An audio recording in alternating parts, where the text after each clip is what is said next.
Picture this. You have a vision for a story that you want to tell, and you want to use the amazing medium of comics. But with a project this overwhelming, this huge, where does one even start? That's where I, Kelsie, an independent artist, find myself. So I figured, in order to answer this question, why don't I ask those who have already done it? I introduce to you the new podcast series, Creating a Comic, where I interview independent comic creators and figure out what they did and how I can do it too. Where do you go next when you have a very successful career creating and selling fan art and working with big companies like Marvel, Hulu, Tezuka Productions? Well, apparently, you start to create and tell your own story. Or at least, that's the journey fellow artist and business owner Dominic Glover has found himself on. After a trip to Japan inspired him to revisit an old comic he made as a kid, he launched a very successful Kickstarter, and now we have Monkey with a Katana. But how exactly does one go from creating fan art for others to creating and telling your own art and your own story with your own characters? And what kind of obstacles and difficulties do you encounter along the way? I sat down with Dominic to find out.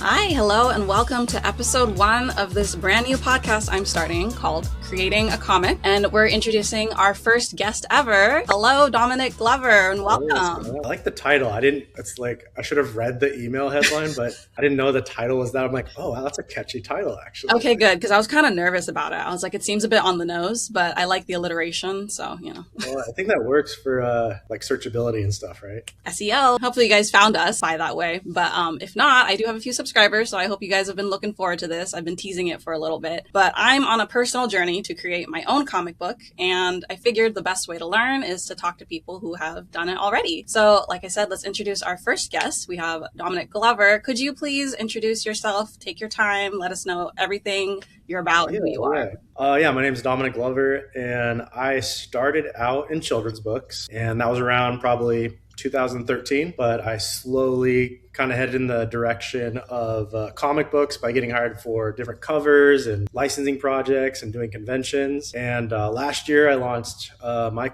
comic book on Kickstarter, and it successfully funded at around like $40,000.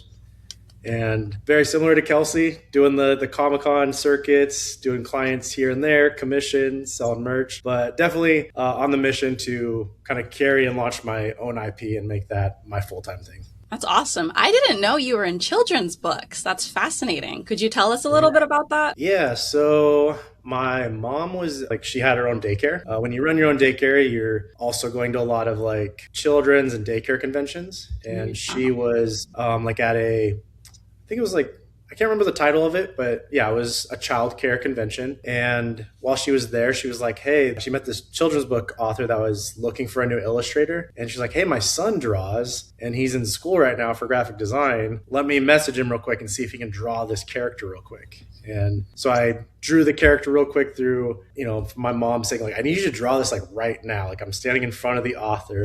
Can you draw this within 5 minutes? And I was like, all right, let me put everything down and draw this, and drew it, sent my mom a picture. She showed the author, and the author called me the next day and said, yeah, if you can draw my character on model like that, then yeah, let's give this a try. I got hired for that children's book. And then once that was published, that led to getting hired for another children's book, and then another one. When I was at a book signing at Barnes & Noble, there's a guy that was like, hey, can you draw a Spider-Man or something too? It would be cool if you did Comic-Cons and stuff. And that's always been the goal, is to be a comic book artist. But I felt like my skill set just wasn't quite proficient enough yet. But children's books felt a little bit more accessible. But after, practicing art for however many years, things started to get to that point where my art was Comic-Con acceptable, if that makes sense. Kind of. Can you explain what Comic-Con was? So when I think of at least my brain, the stages of my art career was okay, this my art is good to show friends and family. It works on DeviantArt or Tumblr or whatever. Oh, I see. And I would get likes, but there's still a difference between, I think, drawings and then getting it ready and prepped to where people actually want to put it on their wall, that it's something that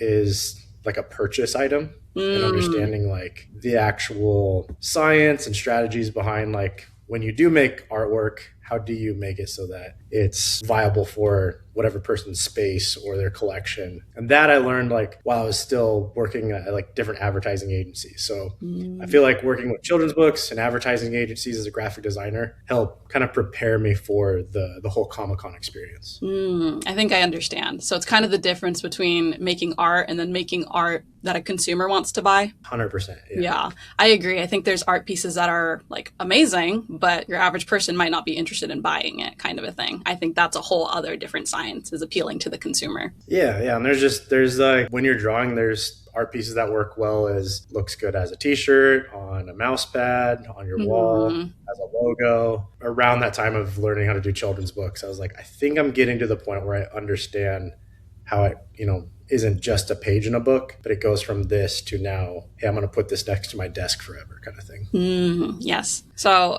I know we're supposed to talk about the comic, but I'm so fascinated by your background. So children's books, that's actually something I was interested for a while before I kind of pivoted a bit. How do we get from children's books to where you are now? I know you kind of touched on it, but if you could kind of connect the dots a little bit more for us. My wife, like we're married now, but currently she was my girlfriend at the time. She was watching me do the children's book thing on the side. And the children's book thing like definitely is not enough to like pay a full-time like annual salary. Like I was working as a graphic designer at an architecture firm, and that was like my full-time salary. On the side, like on weekends and nights, I would try to get hired for different children's books, or I'd be working on those children's book projects. And those projects would range anywhere from like 10 to 15,000. I think one of them was around like 19,000 that I got paid for. And again, that's not really enough to live off for a full year. I still had to keep that full-time job. But after I got the comments of, hey, you should, try selling this at a Comic-Con or something, or you should take your art there and see if you'd probably get more book sales at a Comic-Con than a signing at Barnes & Noble or something like that. And so my girlfriend, again, she's my wife, but girlfriend at the time, she saw that I had low confidence, and she went ahead and just booked the Comic-Cons for me, like behind my back. And I was like, what are you talking about? We got into this Comic-Con. Like, I don't have any artwork to display. And she's like, well, you have 3 months. And I feel like if you wake up at 4 a.m., you get like 2 hours before you go to work. And then I'll make sure like dinner's cooked by the time you get home. And then that way you can just focus on drawing. And so that get like in those like 3 months, I got, I think like 6 to 8 pieces. Wow. And that first Comic-Con, it was Denver Comic-Con, made a little over like $3,000 at that first show. For your first one. That's pretty great. For those 6 to 8 pieces, which was pretty cool. Yeah. And then the next one was Long Beach Comic-Con, and I got scouted by Marvel at that show. And so then they hired me for some commercial and licensed projects. And after I did that project, I then did a project for Warner Brothers and like some DC stuff. And that led to another thing. And then after you like do enough of those licensed and commercial projects, then smaller publishers want to start testing you out for cover work. So I did some covers for like Vampirella, Red Sonja. Honestly, the better money I think is doing artwork and covers for publishers that are on Kickstarter. That's kind of the incentive and model of Kickstarter, is they launch their book on there and they price their tiers in a way where it's like, hey, if you back this tier, you get this special Dominic Glover cover. And that's the only way to ever get his artwork on a comic book, is if you back this specific tier. And so I kind of noticed that and made a lot of friends and connections with the indie publisher network. And once you're in that circle, they pass your name to this guy and that guy, and that, eventually start working on more Marvel and DC projects again. Right now I'm doing some projects for Image Comics and for Udon. So yeah, it's kind of like how it all worked out, is it's just slow and steady, one step at a time. And it just kind of snowballs once you get those first licensed projects. That's what I was thinking. It sounds like domino effect, snowball. Once you get your foot in, you kind of just keep going. How exciting. Very cool. Well, thank you for sharing that with us. And yeah, cool. Oh, my bad. You got like a resume. Okay, so let's start moving on to the actual comic portion. Now that we know who you are, let's talk about this project. What initially sparked this interest in creating your own comic book? Because like we said, you were in children's books, you're creating work for other people. Why do you want to start creating your own story now? Yeah, so I think like all of us artists, well, I don't want to say all of us artists, but I'd say a lot of us, the whole world, kind of benefited from the stimulus money that was like kind of going through the economy in like 2020 through 2022, I'd say. Mm-hmm. And so I think like a lot of us all thought we could do anything and everything. That it's like, like, I can just draw this and someone has money to give me. Absolutely. Yeah. And I definitely think like the Comic Con market got really, really heavy with fan art in all shapes and forms. Mm-hmm. And I was like, man, like I wonder how much longer like this is going to be okay, and how much longer this is going to be sustainable, kind of thing. And is this where I want to end up, as being like the fan art guy that is drawing other people's intellectual properties and things like that. And then eventually, like especially like at shows like Anime Expo, I started to see certain IP holders start cracking down a little bit more on their IPs, that they're like, this is no longer a gray area. Mm-hmm. Like it was fun, like it was cool. You guys were doing free marketing for us, but now this is crossing a line. We see how much money all these artists are making on fan art. Let's reel this back. So I was like, okay, so if that's a thing that continues, what is the next direction for artists? And if you kind of go back in time, history repeats itself, and you can even look at artists like Todd McFarlane or Rob Liefeld that started Image Comics, and they went from working on popular characters like Deadpool and Spider-Man and created their own intellectual property, and that's how they've created such a self-sufficient kind of career. So I was like, if that worked once, it should work again. And I'm starting to see like your evidence of that a lot of us artists are having this idea of like, we have to move in this direction of creating our own thing. Like creating your own IP is the way to survive, like the change in the economy, the scary stuff with AI. Anyone can make a Goku drawing from an AI prompt. The most valuable thing is like what your intellectual property is. And that's something that isn't going to be in a database. And that's something you can, as an artist, actually legally protect. Because if you own the IP, you can defend your artwork being stolen. Whereas if you're drawing fan art, the only person that can protect that is the IP holder. And if you're doing that fan art, you're in that gray area. Long story short, that's kind of what pushed me in this IP, doing my own comic thing. Yeah, that definitely makes a lot of sense. I've talked to a lot of friends who they're afraid of all the, what's it called, the cease and desists that have been trending a bit. Also, I don't remember where I heard it. It might have been on Inkwell's interview he did with someone. But someone said fan art is like, you can grow fast, but you can't go very far. As opposed to your original artwork, it might be a slower burn, but the roof is much higher, kind of a thing. Yeah. So I think if you have like big goals, definitely original is the way.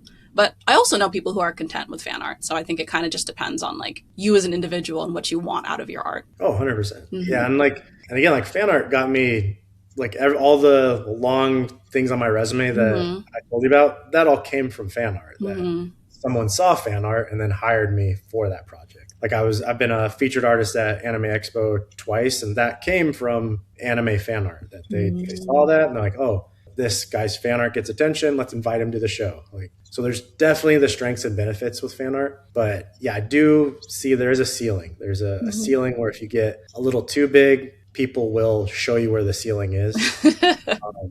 And I've heard some crazy horror stories of what's happened to people when they got a little too big and started touching that ceiling. Oh, yeah. And just for the viewers and listeners out there, we love fan art. I don't know if you can see like my fan art post on the back. No hate on fan art. Just talking about like, again, goals and us as individuals. Okay. Yeah, and again, fan art is like how I got hired by all these companies. Like a lot of these companies, they don't know they can hire you to draw Spider-Man or draw Iron Man or Batman until they see a fan art piece and say, oh, this guy or this girl know how to keep characters on model. They know how to represent the brand. So here's the go-to. And I see that all the time. Like I just got hired for a bunch of Mega Man stuff with Udon, and they hired me based off of projects I did for Astro Boy with Tezuka. And like Tezuka hired me based off of like my Dragon Ball artwork. So it's the string there was, it started with fan art and then it led to one license project, which led to another license project. And I think that's the path I could recommend to anybody, is try and have that fan art path, that it should lead to an eventual license partnership, and just demonstrate to people like, hey, I can represent a brand successfully. Like I know how to stay on brand with your models and your character sheets. And you'd be surprised how many people in Artist Alley are walking around looking for that. So you're telling me I need to do more fan art, basically. Well, like what's like a yes and no? Like it's have a balance. I've noticed that ever since I launched my own comic book, I probably had more opportunities because people see the full scope that went into launching your own comic book. So seeing that, you know, you did the writing, you did the penciling, the inking, the coloring, that they see that that's a full thing. That's like multiple people's jobs and one person did this, so they understand every part of, you know, the project timeline and what each step is. So I think doing your own comic, your own project demonstrates more. But if you still are at that point where you're like, I only know how to like work from reference, or, you know, I only have an interest in drawing my favorite characters, or my dream is to become the next big Batman artist, I think, yeah, definitely lean into fan art and make sure you're like on model and you show how to follow a style guide. And I think that's like a big difference between like American comics and like Japanese manga, is if you look at like manga studios, the manga style is kind of everyone staying on model and staying like in a similar realm, so that if someone needs to pivot and, you know, be someone's background artist for this day, they can easily switch to another manga artist, background artist another day, showing that, hey, I'm on model, I know how to match someone's style, I know how to be versatile in different things. Whereas like American comics, I don't see that as much. There's definitely like a more prideful thing where in fan art where it's like, this is my version of this character. And I've noticed if you do that, it doesn't lead to as many opportunities of getting hired by the companies. Like it's like Interesting. It's like they really want you to be like, no, stay on model, stay on brand, and we'll hire you. Okay, I'm not very good at that. I mean, I can do it. I don't like doing it. So. And there's a few people that like really break out of that they're like who they are as an individual is just so good. Hey, we're willing to step out of the box this time. Like we want, it's not about Batman anymore. It's about like who you are as a person, that we want to sell you because just your style is so interesting. Wow, I feel like I learned so much just from this. That's really cool. Thanks for the insight. Okay, so let's get down to your IP now. Can you tell us about your comic? Actually, I have, where did she go? I have mine right here. And I went through this. This is pretty sick. I'm not going to lie. Like, it's pretty awesome, but I would love for you to take as much time as you want to introduce us to your comic book. I want to say probably like in 2020, 22 and 23. I started getting invited as a featured artist to a lot of shows over in like different parts of Asia and in Dubai. And any Comic-Con, when you have time off after the show, I like to, you know, adventure the city and the country and just kind of, yeah, exactly. So, and as I'm like going through, you know, like Japan or Korea or Singapore, I just found out like how interesting. I kept finding things like about like yokai and like Sun Wukong and just things I didn't even know about them, that I think a lot of people know Sun Wukong has a connection to like Goku and Naruto. And some people know what yokai are, but I didn't know just how much of anime is like based off of yokai and like Shinto beliefs. I was like, this is so interesting that seems to be like the kind of through line with all anime and manga, that somewhere at its roots, it ties back to Shinto beliefs, yokai, or Sun Wukong. I was like, this is something that's not really in American comics. I wonder if there's a way I could take my American experience and my American style, but add a spin of what I'm learning while I'm traveling and being a featured artist at these different shows over in Asia. Spent probably like a year trying to figure out what to do. So I, you know, worked on a bunch of different character models and designs and original pieces, and just tested these out as art prints to see if like visually they were something that people connected to. And then I was like going through a bunch of my old drawings, and I found like an old comic I worked on when I was like 10 through 13, and it was about a teenage ninja monkey, so it's like super original. And I was like, okay, this, like maybe I should pull this into what I'm learning about yokai and Sun Wukong and stuff. Like take what I'm learning currently, but also connect the dots to like my childhood. And so I did some research on different possible monkey gods that my teenage ninja monkey could be like tied to. And I went down this huge rabbit hole of finding out that almost every culture has a monkey god. And monkey god in Japan is called a surigami, and it's a monkey god that samurais worshipped. So I was like, let me go in that direction. I'm going to lean into that and tell the story of the monkey god of Japan and his connection to the other monkey gods. It took me a while to come up with the title, but the final title I landed on was Monkey with a Katana. The title says it all. It communicates what the book's about. Through the book, my whole goal is to teach people about all the things I learned with yokai and Shinto beliefs, and then the other monkey gods in different cultures. That's awesome. Can we hear any beta versions of the title that you came up with? Yeah, because I was so fixated on the yokai thing.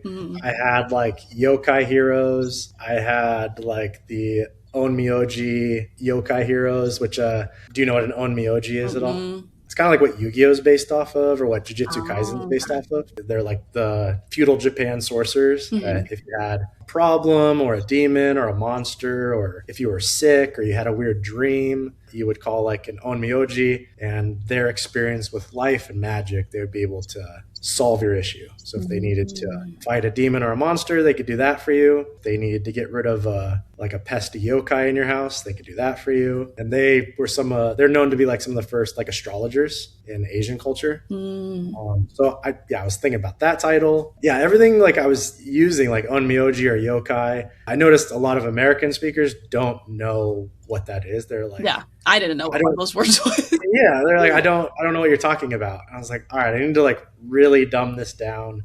What is this book? It's my childhood book.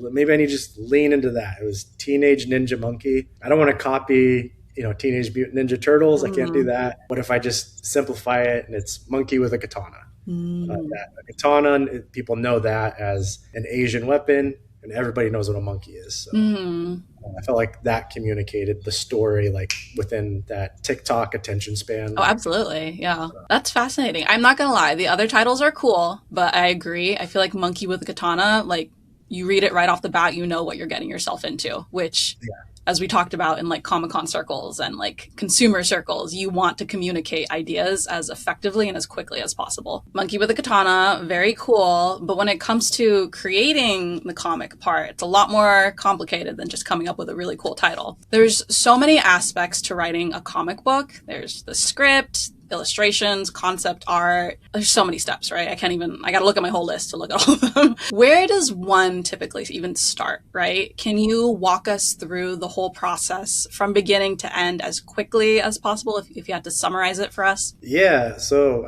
you heard me just nervously ramble the whole time I wasted. I would say I wasted a lot of time trying so hard with these fancy Japanese names for the title. But I learned from one of my mentors, Jake Parker. He has a comic book course I highly recommend. But he recommends if you're starting a comic book, you need your list of cool. And so he says think of a tic-tac-toe board. So draw your tic-tac-toe grid, and in every square you write something that is your list of cool. For me, things that I thought were cool was yokai, Japanese folklore, Sun Wukong, the monkey god. All right, so that's 3 or 4 things. I still need to fill this list of cool. So I added the God of War series that, I don't know if you played God of War, but I thought it was fascinating that IP has made Kratos the main character. He went from fighting Greek gods, and now he's fighting Norse gods. So he's a character that has now crossed over mythology. So I was like, maybe that's something I could do. Yeah, I could take the Japanese monkey god, and he could meet the Chinese monkey god, and then he could meet the monkey god from the Aztecs. So I was like, all right, there's another one on my list of cool. And then I started also listing just artists that I liked a lot. So Daniel Warren Johnson and his kinetic energy. My digital painting, I learned from Stanley Lau. He's an artist from Singapore. Really, he goes by Art Germ. I don't know if you've never heard of him. I was like, I like his rendering style, and I've never seen someone render a comic interior like his before. So that goes on my list of cool. The quickest and fastest way to start a comic book is make your list of cool. What are the things that are personal to you and that you think are cool? You're not having fun doing the project, then kind of what's the point of it. Mm-hmm. And people will eventually see through like you're faking it kind of thing. That it's like, I think you're just trying to sell the most popular thing, that this doesn't seem like it's personal to you, and that you're fully invested in this project. By doing your own personalistical, you definitely solve a lot of those issues. Yeah, I agree. I feel like people, especially in the Comic-Con and artist alley scene, they can see through us like so easy. They can tell if you're just doing something for clout or for sales, or if you're like a part of the fandom, right? Like they want someone who it stems from something personal for them. Yeah. I think that's the joy of like shopping in the artist alley, right? Like meeting the artists, and people want even a little bit of that from their larger media too. Like, not to take it back to the fan art thing, but a lot of artists do hit that wall where they realize if you're going to continue the fan art thing, you are chasing trends. Like the same way a TikTok influencer, has to keep up with the latest sounds or dances or whatever, that if you're doing fan art at these conventions, that you're keeping up with trends. And I was like, man, I want to just stick in my trend. Like, how can I just do one thing forever? And creating your own comic book, I really think that's the answer, because there's so many proofs of concept that have done it, that you have people that have worked, like the Invincible run. Like, Invincible was published for 10 years, so you had two people that worked on the same thing for 10 years, and everyone bought it. They're still buying it.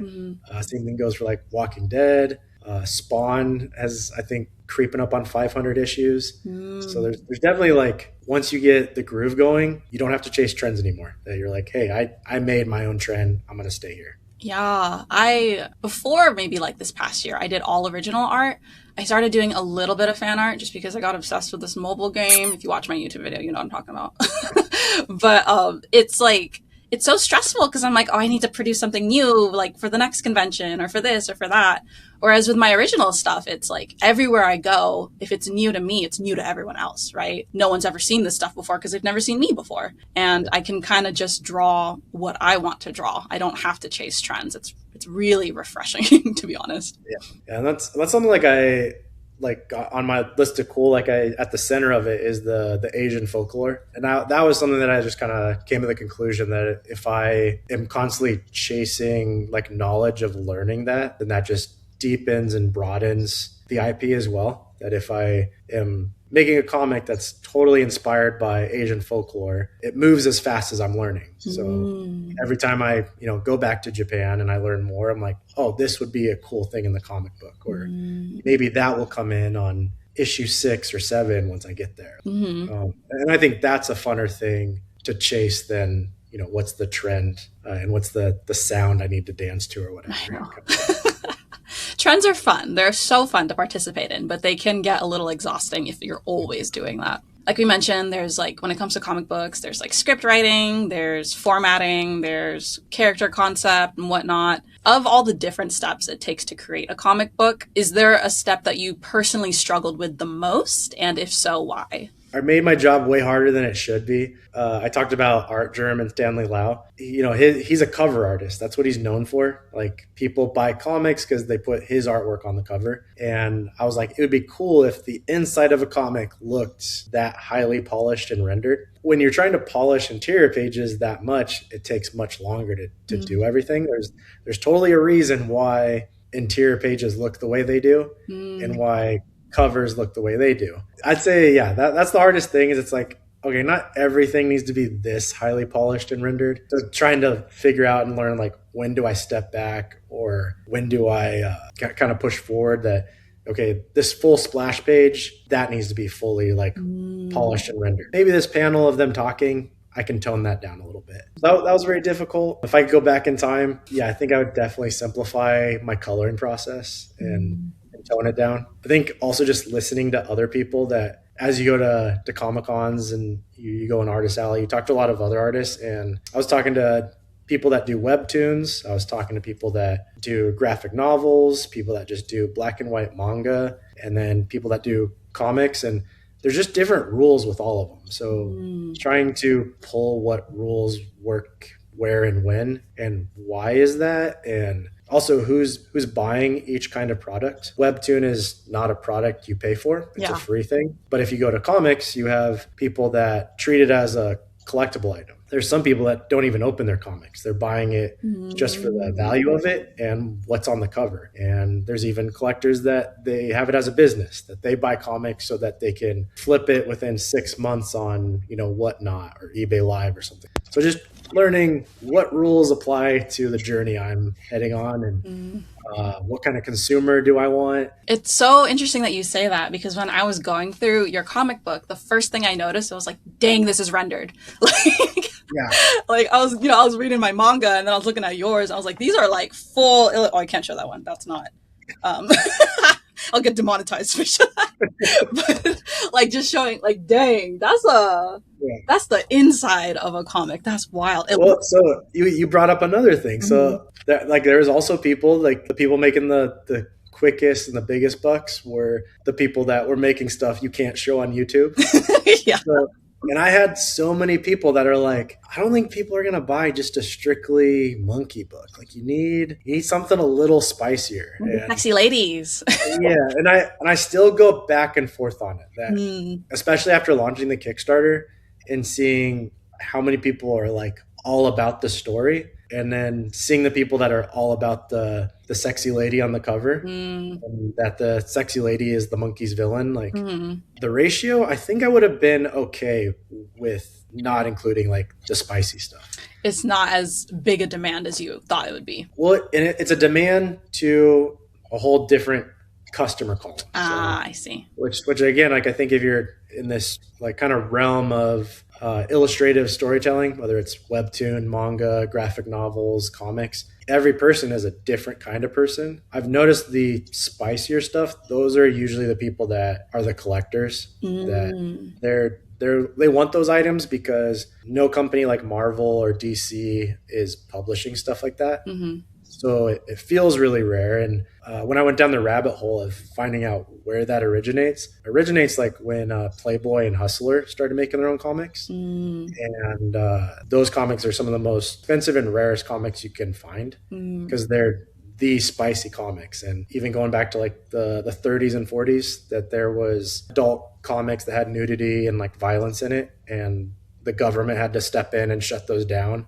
So now all those comics have skyrocketed in value. So that's where that demographic comes from. And there's some people that are capitalizing on that and see a lot of money in that. But I think as I've been doing this and learning, I'm like, I don't think that's necessary. I think it helps you get this group of customers, but I also have like this group of customers that are very invested on the story. And I actually see those customers probably lasting longer, and they're more invested. Like those are the customers that will buy a mouse pad with my character on it, or they'll wear the t-shirt with the character on it. Yeah, that would be something else I advise is if you go the spicy route, make sure you're doing it for the right reasons or know how to do it in a strategic way kind of thing. I love you keep touching on this, whether like subconsciously or consciously, about like knowing our customers, right? Because what we do is essentially like direct to consumer. We're making stuff hoping that people will buy it. If you make something that the right audience doesn't want to buy and they don't see it, they're not going to buy it, you know? So it's all about knowing like who's reading your stuff, who's buying your stuff, and while also at the same time balancing who you are as an artist with the consumer demand. I think that's a really intricate balance that every artist needs to figure out. I think like you're asking other things to kind of make the whole process easier is leaning into what your audience already knows you for. So you've been doing conventions for a while. I was doing conventions for a while. I'm so fortunate that I was already known for doing a lot of like anime stuff. I was very fortunate that I already worked for Japanese companies. So making a comic based off of Asian folklore and a Japanese samurai monkey, it wasn't so out of the blue for a lot of my collectors and followers that I already had. That I feel like if I just made a random comic book about like, I don't know, a mermaid or something, like, then it'd be like, what is this? Like, a little off-brand, just a little. Yeah, I've never seen you do anything like this. But because I've done Dragon Ball and Goku projects and Demon Slayer stuff, that it wasn't too off-brand, like you said. That was like, oh, all right, this makes sense for the path of Dominic, that he was on this progression of going in this direction. And I think that's also made life easier for me to transition my current collectors that buy my fan art and like some of my license and commercial projects I do for companies into this new project that I have with my own IP. A natural transition. It makes a lot of sense. Exactly. Yeah. Just back on the thing, I will say like the pages inside are stunning and they are beautiful, but I imagine they did take a lot of work. So I will say personally, when I start doing my own comic, that is something I considered a lot because I am a average Webtoon consumer, which I didn't realize most of the audience on Webtoon is female, more so than male, which I just found really interesting. But I noticed it tends to be a little bit more simplified. I think I might lean that way just because I want to be like consistent, you know? And I think if I make it too complicated, I might not be as consistent as I could be. But that's just a personal observation. So you're thinking about doing everything like on Webtoon? Oh, no. I don't want to do Webtoon. I'm just thinking when I was reading it, I noticed it tends to be a little bit simpler. And I was using that kind of as inspiration. Maybe this is a little off topic, but there's this one Chinese webtoon I love. It's called The Flower Who Was Bloomed by a Cloud. It's kind of obscure. It's so simple. There's like no shadows. There's almost like no background or whatever, but it's stunning. And I don't know if I'll go that simple, but I feel like it's definite. Just seeing it being done, I'm like, oh, it can be done. And there is an audience who is like willing to be invested in something even as simple as that. No, you're onto something. I don't know the title off the top of my head, but I met an artist that she's had several successful Kickstarters. Each of her comics are about a different courtesan from China that has stopped like a war from happening. So because this courtesan stepped in and calmed whatever emperor down or was able to manipulate men in a spicy way, it prevented a huge war from happening. That's fascinating. That's what every issue of her comic's about. And if you watch her booth, you get to see like both male and female like customers buy the comic because you have the men buying it for like the spicy stuff. And then you have the women buying it because they're like, oh wow, like there's all these women that held the power of like a whole nation, and all it took was, you know, a single kiss or something for this guy to like not completely genocide that whole group of people. So it's pretty interesting reading the comics and seeing that that's what her angle is. And she totally knows what she's doing on the Kickstarter side of knowing how to partner with the right artist for variant covers, but make sure you have the story that leans into what you're talking about with the kind of romance angle that you see on Webtoon. Yeah. I want to put a quick disclaimer. I feel like my reaction to the Webtoon was a bit strong. I love Webtoon. I just hear a lot of horror stories about artists who burn out on Webtoon. That's why I'm kind of like, it's not that I never want to post there, but it's that, again, like I know another artist who like went there and he just like really burnt himself out. It just sounds like a difficult route. And I think we've established we're not opposed to working hard, but if there is a smart way to do it, we want to pursue that route. Yeah, I think you're 100% right. And I've done like a lot of research on it because a lot of the panels in my comic, I fully rendered out, drew at such a high resolution because I thought that Webtoon once was the answer. But I think like the biggest story I heard is I got to talk to someone at New York Comic Con when Solo Leveling had a booth, and they were talking about different revenue issues because of like how Webtoon owns it. So when you have like when you have so many people involved in an IP and Webtoon is their foundation is like everything's free, it's hard to transition like your mindset and your team to this monetary like direction of how do you optimize and perfect this product. I think like the best company I've ever seen is the company that owns, what is it? Uma Musume, the horse racing. Yeah, they like that company just has it super dialed in that they have the manga that ties to the mobile app, which ties to the anime, and it's just like this nice fluid kind of thing. And God willing, it'd be cool if I could take Monkey with a Katana in that direction where it's like, hey, I can afford the biggest anime studio to animate my comic. You have all these other things that help fund it successfully and have these kind of models. And yeah, I've just like thought so much about the business side of like comics and stuff because you hear so many horror stories like what you just said. It's like, man, unfortunately you do need money to pay bills and stuff. And so it's like we want to draw our fun story and that's all we want to do, but we still need to make sure we're eating and have a place to sleep. So how do I make this all work so I can, replace this thing with the thing I'm trying to escape or trying to improve myself? Yeah. And I think a lot of, what's the word? patrons of art, I think they really understand that, like, we want to balance creating art, but also with sustaining ourselves. I think they really respect that, and I really appreciate that about, I'm talking straight to you, viewers and listeners. We really appreciate that about you guys, how you understand we want to create art, but we also need to take care of ourselves. And I feel like a lot of you guys have a really great understanding when it comes to that. Also, you heard it here, Dominic is very into the horse girls, so. Yeah, totally. That's the next comic I'm working on. Monkey with a katana followed by more horse racing girls. It's going to be a sidekick. Is there a horse yokai you could reference? There's a few horse yokais, yeah. So moving on to more logistics when it comes to comic books. Did you self-publish your book, or did you work with an already established publisher? And then could you explain like the differences to us, maybe the pros and cons? Again, I'm so fortunate that I've worked in the comic book industry to have the friends to ask these questions to. You know, like I said, I went from children's books to covers and licensed projects. So I had a lot of people that have already had this experience, like what you said. I asked a lot of them, like, what do you do? Do you self-publish? If I go through a publisher like IDW or Boom Studio, how do you do that? The most consistent thing I kept hearing is a lot of the big publishers, they want like a 6 to 12 issue run. So they want you to deliver fully completed 6 to 12 issues. In my brain, I was just trying to comprehend that's a lot of work to sit on for that long. Like, could you imagine that? Like, yeah. So this one comic was 60 pages and it took me like 2 years. So 2 years times 6. Locked in for a few decades.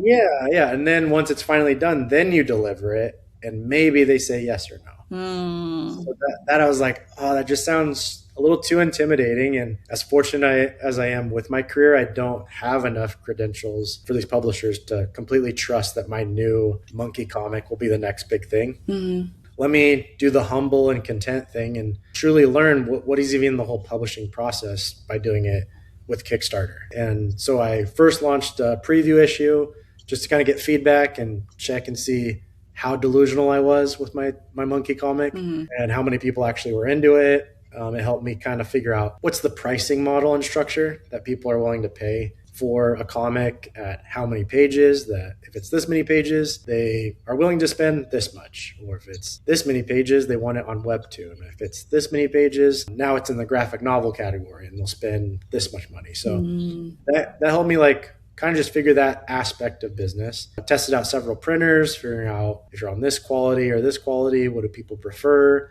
How many different kinds of covers do people like to collect? Because there's people that collect foil covers, metal covers, embossed covers. There's some people that they'll buy any comic book if their favorite artist did the cover for it. So it's like, oh, okay, who are those people? Since I wanted to launch it on Kickstarter, I learned that Kickstarter has its own ecosystem of really well-known cover artists. So trying to figure out how do I connect with them to also make sure if I'm in this Kickstarter community, I'm providing something they want, that I'm with these people and that I'm a member of this community and learning it and not just, some faker or newbie and stuff like that. Yeah, I ordered a lot of comics through Kickstarter, met a lot of people that's their full-time job is they just fund comics through Kickstarter. I still think self-publishing is the best way to do it. I've had a few meetings with, have you ever gone to the licensing expo in Vegas? I had a few meetings with some reps from Netflix and stuff. Even the game of turning a comic book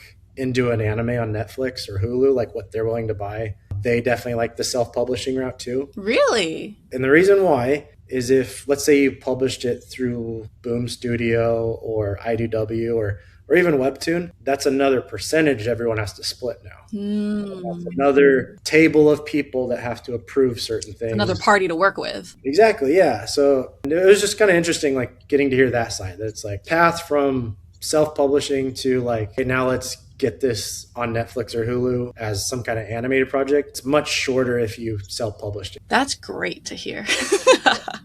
That's actually really cool to hear. I mean, it makes sense. Yeah, right? Like you don't want to work with some people you're not as familiar with when you can just work with that one person. Yeah, exactly. Wow. So self-publishing is the route. You guys heard it here. The new horror movie, Iron Lung, that Markiplier came out with. Yeah. It's amazing. He did all of that on his own, like obviously with his team and whatnot. Ended up making like, I don't know, like 6 times budget just in a weekend. And it's all just him and a small team. Like it seems like the indie route is really the way to go with the way technology has advanced. It's so easy to make a platform. Like if you work hard, if you're entertaining enough, you can get eyeballs on your work. It's amazing. I was talking to a few other people that they did work with a publisher. Mm-hmm. And they said they were even like, there's times where they're capped off with who they can sell it to or wholesale it to. So like, let's say you or I worked on a comic project and it was published by like a bigger publisher. They have it in the contract where it's like only this many issues of that comic is printed. But let's say we're selling, or you go to a Comic-Con and someone meets you that owns a bookstore or something. And they're like, I love this book. Can I order 1,000 of them? The amount of people you have to go through to get approval for that, pretty lengthy. And then there's times where you can't even fulfill that huge wholesale order because the print run was limited to a certain amount. But if you and I are self-publishing, we can say yes to those people every time. So we can say, of course, I can give you 1,000 issues of this comic. Yeah, that makes so much we sense. could probably fulfill it quicker than what a publisher would have to do with how many people have to approve it and stuff. That's so encouraging to hear, honestly. Like, it's nice to know the indie route really is as rewarding. It does seem like it might be a little bit more of a slow burn, but I mean, I'm okay with that.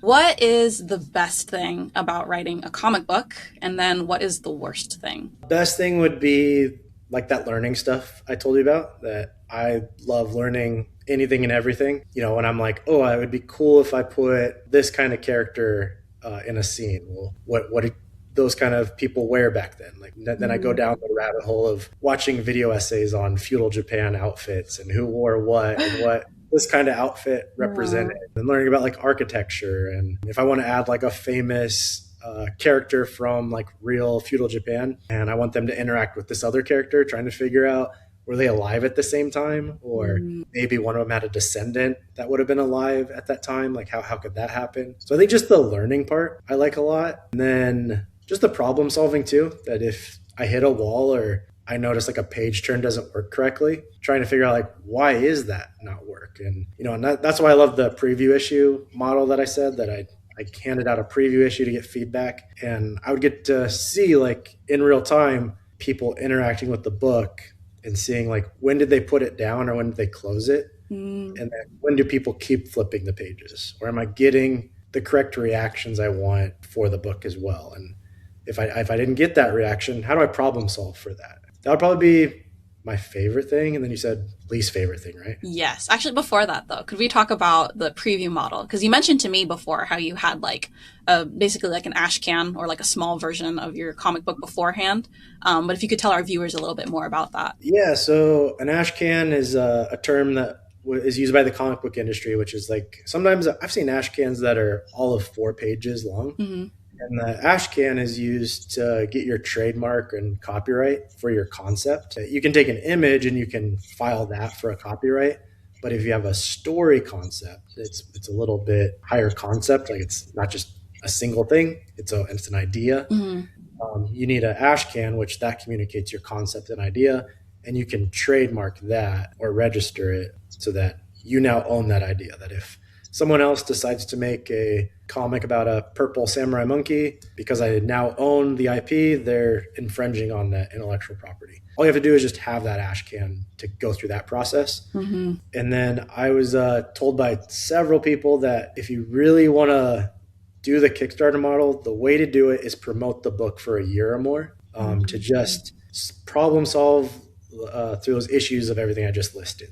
Are people actually flipping through the book? Do they put it down? Was it the title that worked or didn't work? Do you need to change the logo on it? Is this too many pages? And so a preview issue is used for that. And then also like an issue 0. So the one you have is issue 0, which is technically like my second preview. I sold so many of issue 0 that I was like, okay, this is it. I'm locked in. People are buying it at the convention, and then they're coming back after lunch telling me like, I read it all. This was super cool. When's the next one? So I was like, okay, I'm on to something. But I didn't get that reaction with the preview issue. So just having something to like workshop that's not fully solidified helps a lot. And then just letting people know for a year or more that this is the path you're on. I feel like if you just dropped a comic book right now, I don't feel like the hype would be as big there because it's Yeah. kind of coming out of nowhere. That Mm. it's like, Kelsey's been working on this Zodiac series, and if you just drop this random comic project, it would be almost like an afterthought. Yeah. Like, all right, here's this thing. Like, but if you spend a year of like hyping people up, you get a lot more traction, a lot more followers, and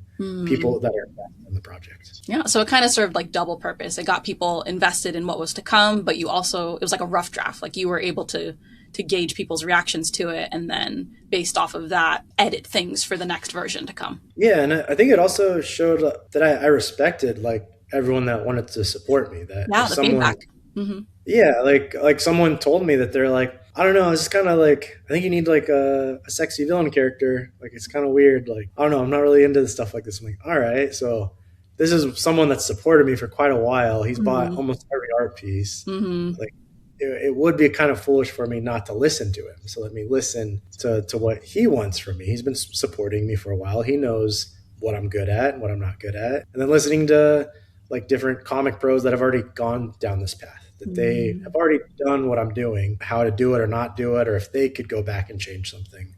This is the solution. That takes a lot of humility to take that kind of critique and feedback. That's very commendable, to be honest. I'm not very good at that. But that's something I want to strive to be better at. I think you're good at it. Like you're building a community, so just keep that in the back of your head, that the community angle. That it's like, hey, like this is my community. They've been buying my artwork. And I think in the end, like at least for me, like I'm trying to just work on my comic book full time. Like I love that everyone buys the cool project I did for this company or the fun fan art piece I did. But wouldn't it be cool if they're like, no, I just need more Monkey with a Katana stuff. Like just this and only this. And if you want to get there, I think you listen to your community. Like what do they want? Where do they want to see this go? Like what products need to be attached to it, kind of thing. Yeah, that's super smart. I will say your villain is really sexy. I really like her. So that guy was onto something. I love a sexy villain. I feel like there's not enough like hot villainesses out there, right? That's just a me thing.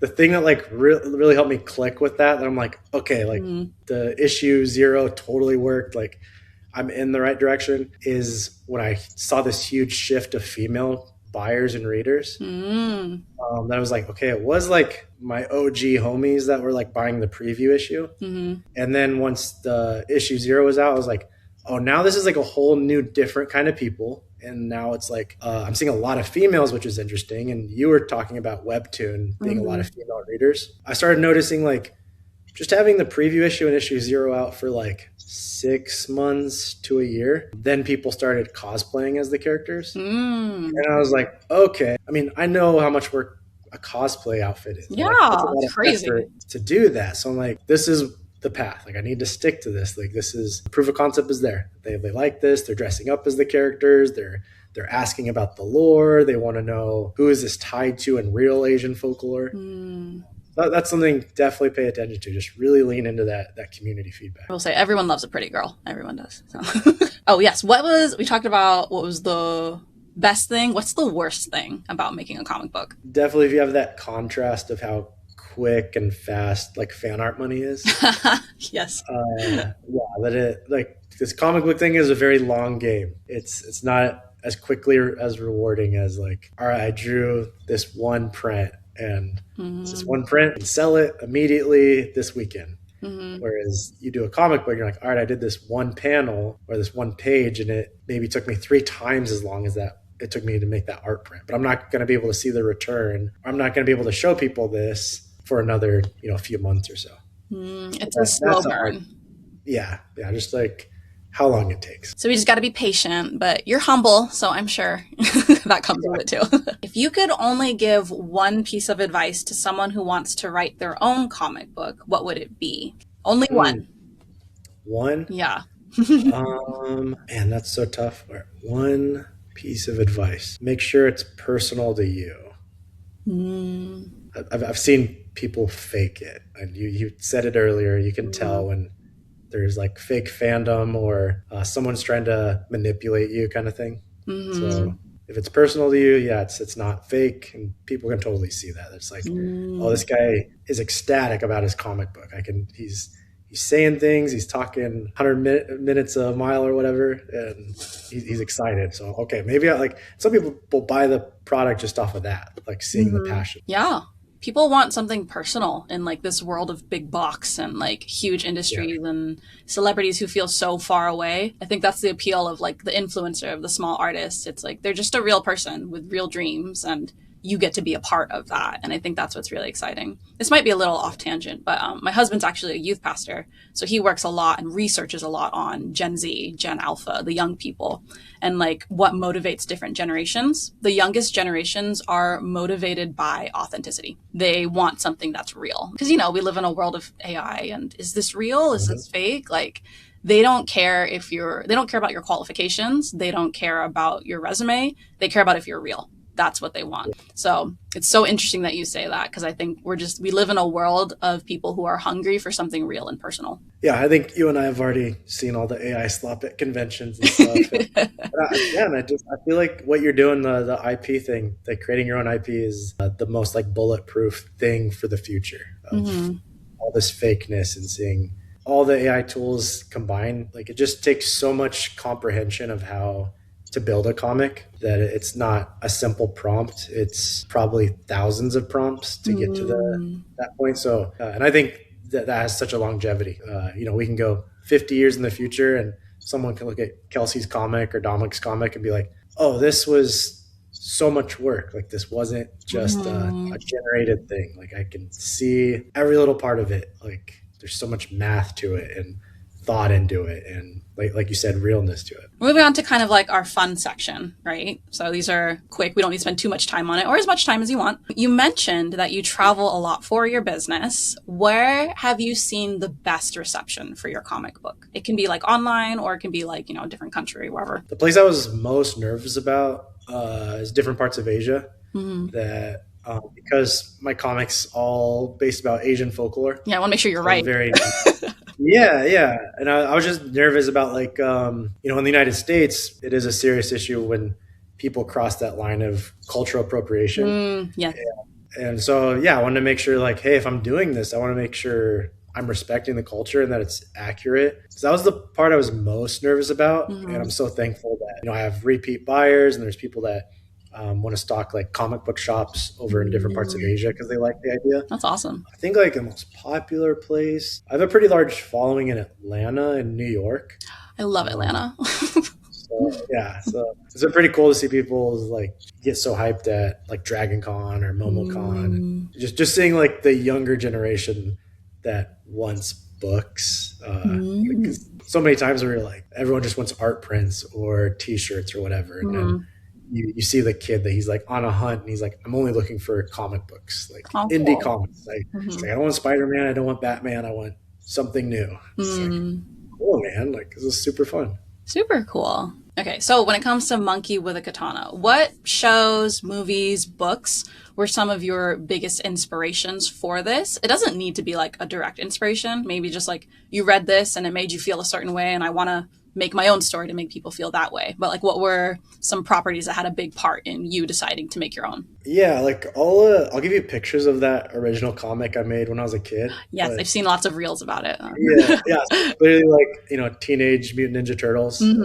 Like I love that. But I think like in my adult life, like I'm just a huge history buff. I love things that are about history that no one knows about, and especially when you get in the folklore. And I love it when you find out folklore stories are used as lessons for people, or lessons or warnings. I love things that cross things you never thought could be crossed, like the God of War example I gave you earlier, that crossing like Greek mythology with Norse mythology is like, I didn't think those two things could go together. And the God of War series has figured out how to do that. I think if you take like One Piece, like how classic. Yeah, like that mixes a lot of different kinds of folklore and genres. Yeah, so things like that I think are probably like the biggest inspirations. Not the horse girls? No?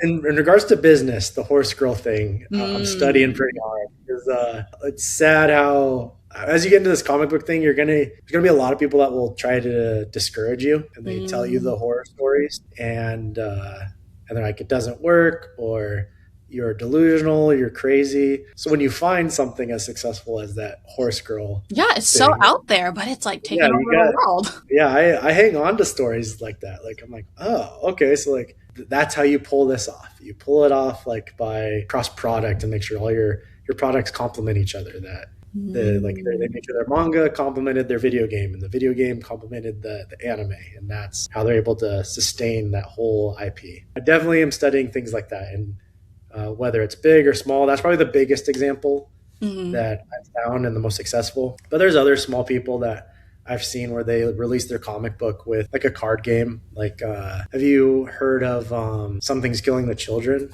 Have you heard of that comic yet? I think I've heard of it, but I can't recall at the moment. So the creator of that, does a lot of smart things. Like he has a comic book out right now where if you buy the comic, you get a trading card, and the trading card is going to be part of a trading card game that he's releasing later, like this year.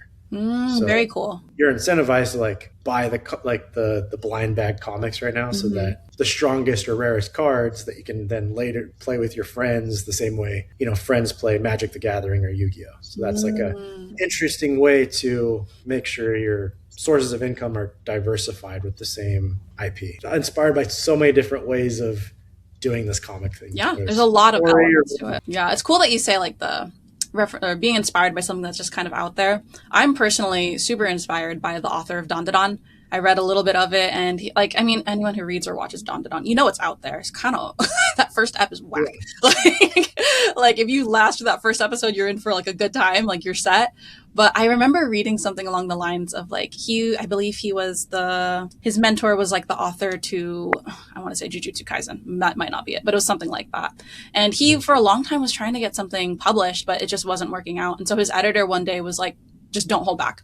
Right, draw whatever the heck you want, make it as crazy as possible, and then just do that. And then Dandadan got picked up, and I'm like, wow. So like the out there-ness, like I think it again stems from like the personal, the realness, right? This is just who I am, and I think it's going to resonate with some people, and there's going to be a lot more people than we think when it comes to that. So here, before we move, you're talking about Dandadan, and like something I've been like studying a lot recently is how many assistant artists do you need for certain schedules? Like I was looking at like My Hero Academia. I think it's interesting how consistent that series was. There was one interview I found where there was like 19 assistants working on one issue. Wow.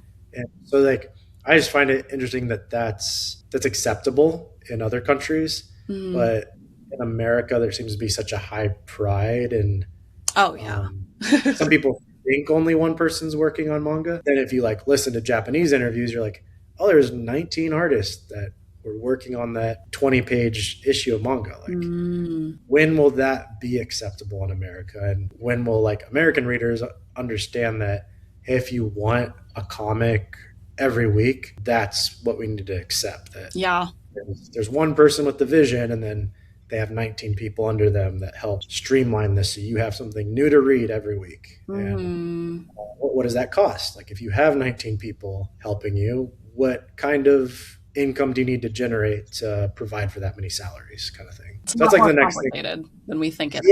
Yeah. And I think Webtoons figured that out. If you look at some of how large the teams are on Webtoon, figured it out. Japan's figured it out. And yeah, I'm very curious who will publicly share who's done it in America. Maybe we'll be the first, Yeah, that would be. Yeah, so anyone listening, back Kelsie up if she needs a back. Work for me for free right now. Yeah, that's the budget currently. The budget is stickers. Oh, this is a question I'm excited to ask. So, monkey with a katana, his name is Sigma. You have to pit him in a battle against your favorite childhood or current protagonist hero ever. Who's going to win? How's the battle going to go? Why? Tell me the details. Yeah, I'll tell you. You can pick anybody, and I'll tell you the why. And I don't know where I was. I think I was in Dubai, and this guy was like, because there's like a language barrier. He's like, oh, he's a primate, and I'm like, yeah, he's a primate. He's like, yeah, he's prime. And I was like, he's prime. Oh, like he's a prime, like prime number, and ape. And I got like really hung up on that word. Like, what's the meaning of prime? Like a prime number, like you're primal. What if that's like the big secret that I'm trying to get everyone to in this book is that the reason why every culture has a monkey god is because monkey gods are the most primal representation of creation. If you're the most primal representation of creation, you're probably the most powerful. You're made from pure primal instinct. The only person that could beat another monkey god is another monkey god. And that's what I want to explore in the comic is what god created all these primal monkeys that are made from pure primal energy. So you're saying he would annihilate Goku, basically. Yeah, well, unless like maybe Toei will give me the license to Goku and I'll make him a primal ape. Like he's the primal ape and monkey god of this universe.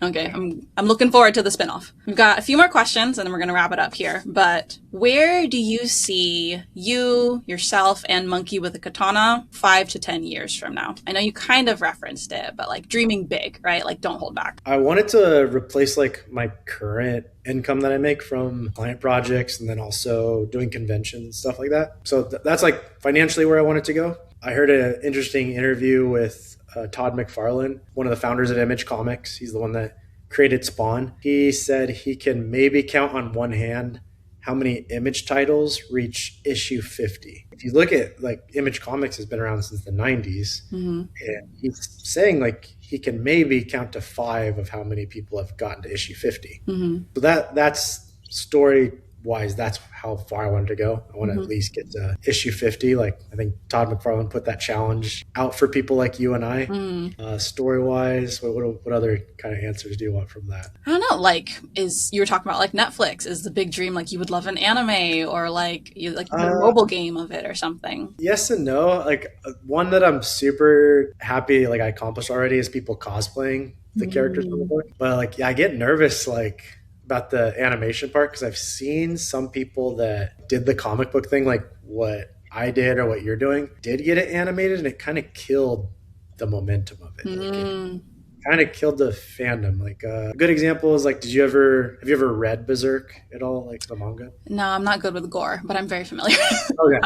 Well, yeah, Berserk is huge, but it's never been animated correctly. And so the fandom and the sales kind of dip in and out on it because of that. So it's kind of interesting. Like all it takes is one bad anime. Like the recent season of One Punch Man has affected sales with One Punch Man. That's true. I like never hear about One Punch Man anymore. Yeah, so that's what kind of scares me is it's like, man, if you're going to get this animated or transformed into some other kind of media, you really want to make sure you're doing it correctly. And I think that's where, like, again, the Horse Girl anime, they made sure they had the best animators on that by funding it correctly with their mobile app. It definitely seems to be like a stair-step thing. Like if you want a lifelong fandom like Pokemon or Dragon Ball, you got to make sure it's funded correctly to make sure you're respecting the fandom in every way. Yeah, I like that because I think we tend to dream really big without considering the realistic consequences of some of these dreams, right? So something to consider. Yeah. Did you watch Game of Thrones at all? Again, a little too gory for me, but I read a lot of the Wikipedia synopsises just to stay tuned. Yeah, like Game of Thrones also fits in this case study category that the books weren't finished. Yeah. So, while they were filming it, there wasn't even like the last few books out, so they're just making stuff up. Yeah, and that fandom completely died as soon as the series was done. Yeah. So it's like, oh, okay. Like Todd McFarlane's saying, get your IP to 50 issues. Also giving a warning, like, don't be that. Don't let your fandom turn into something like Game of Thrones where people tell your story for you. Like that wasn't the story that like was supposed to be told, and it killed the whole fandom. Of course, it'd be cool to get it animated, but I'm like, I want to make sure I tell my full story or I have a runway long enough that if I hand it to someone that they have enough to work with. You want to be patient. You're willing to wait for the right thing, not just the next thing. Exactly. Yeah, that's awesome. So for any of our viewers or our listeners who are hearing all about Sigma, Monkey with a Katana, and they're like, this is sick, I want to read this, where can they go to read this? Yeah, you can go to my website, dominicglover.com. You can also search it on Kickstarter. I have the second one coming out in May, so that'll be available. May this year? Yep, May this year. Wow, how exciting. Yeah, I want to like make sure there's a new issue every year at least, and then That's a if, lot.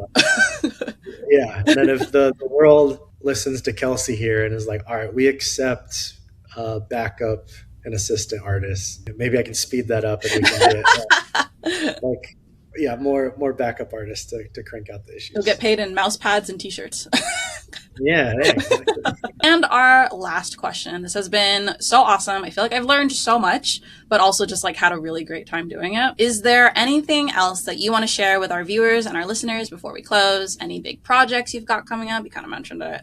Or anything exciting you just want people to get on board for? So this goes for I'm hoping every guest listens to this when they come on Kelsie's show. With this algorithm game that we're in right now, that it's so hard to keep up with Instagram's algorithm, TikTok, YouTube, that the thing that helps artists the most, especially artists that are doing comic books, is if they're doing it on Kickstarter, sign up on their pre-launch page. So the pre-launch page on Kickstarter helps artists like myself the most, and also Kelsie, just for multiple reasons. It shows Kickstarter that people are interested in our project, so it pushes it to the front page of Kickstarter. And then it also will notify you through email and through the Kickstarter app that our comic book's going to be coming out. That way, if our algorithm isn't dialed in, you're not going to miss it because you got the notification on the Kickstarter app and the email. So hopefully you guys listen to that message and apply that to all the cool creators that Kelsie's going to have on our podcast. Sign up for the pre-launch, guys. Yeah, pre-launch page on Kickstarter. Most important thing for